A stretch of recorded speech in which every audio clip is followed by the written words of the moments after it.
Hello everyone, welcome to the latest Jargus Ranger Review. And this week we'll be looking at the 11th episode of Megaforce, Ultra Power.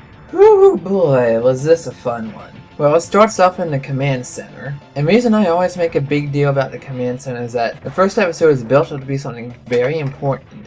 And it ended up barely doing anything, most of the episodes. So I like when we actually get something important happen at it. So anyway, it starts with a Gosei telling Rangers that there's a weapon called the Wild Sword that they need to retrieve. And it was originally buried because its energy became too powerful, even though it was meant to protect the Earth. Now to me that's a little reminiscent of the Zeo Crystal. It was a powerful item that had great power and had to be buried away. Not sure if this was intentional of how they voted or not, but that's what came into my mind when I watched this. So on their way to the Black Mountain, where it's supposed to be, they're talking about it. And they're apparently at a different forest because it's near a beach or something. But Vrax just happens to be right there and overhears it. And so he creates a monster. I actually don't recall hearing its name. And it starts out as giant and the Rangers see explosions in the city, even though Tenzo can't detect a thing.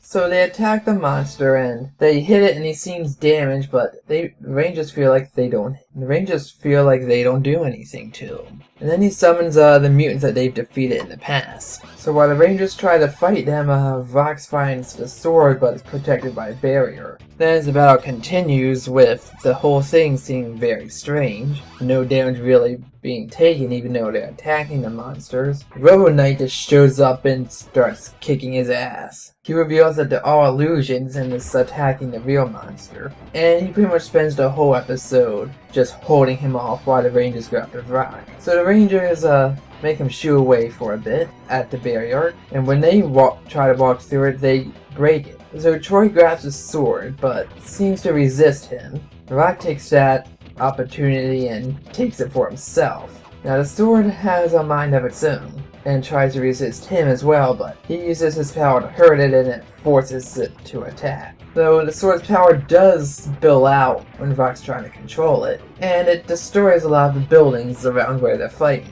And he uses up to power up the monster that Robo Knight was fighting, and he creates the illusion monsters again, except this time they're real. And the Rangers seem like they're losing, but Troy realizes that the sword is resisting Rock because it doesn't want to be used for destruction but to protect the Earth, and he needs to gain its trust to be recognized by it. So he does the sensible thing.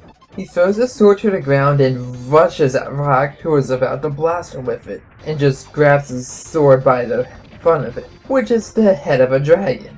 And he connects with the dragon's spirit inside of it. And that allows the Rangers to harness its powers. The sword gives them their new Ultra Zords, which I don't know why they would use the term Ultra Zords, because Power Rangers has a specific term that means Ultra Zord, and that isn't it. Yeah, but there's smaller Zords that they can use, and it allows them to transform to the Ultra state, which is pretty much the Power Rangers Ultra Megaforce.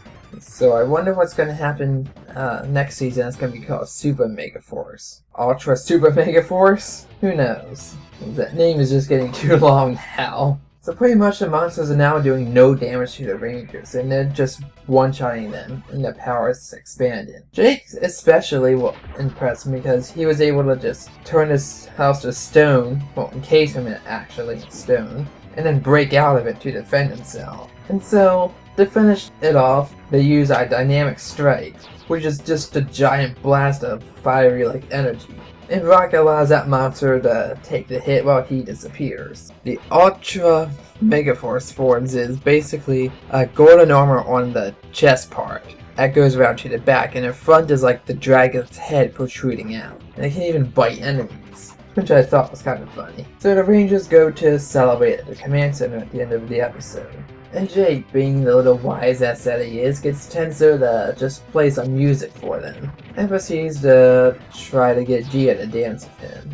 But Troy is off to the side. he's looking at the Ranger keys on the wall, and he's just looking all serious about it. And you just kind of tells him to relax and join the fun. That ends the episode.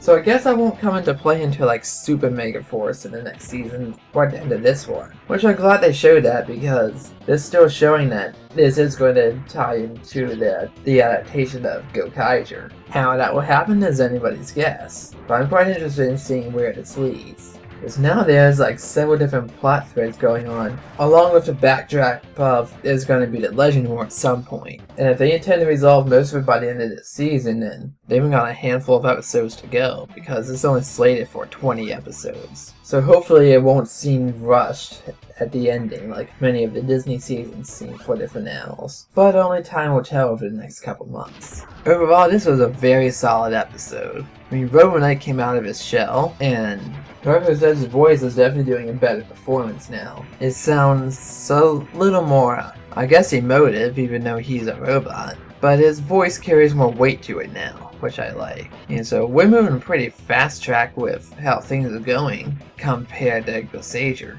So I wonder how they're gonna finish up the plot threads now. Which is pretty much reiterating what I said earlier. So yeah, this is a very good episode. Doesn't build up for a whole lot of what might come next, but we did have a few things established over the last few episodes, so it may get continued on now that we have a new power and toys to sell. That's all for this episode. Thank you for watching, and I'll see you next time. Bye, everybody.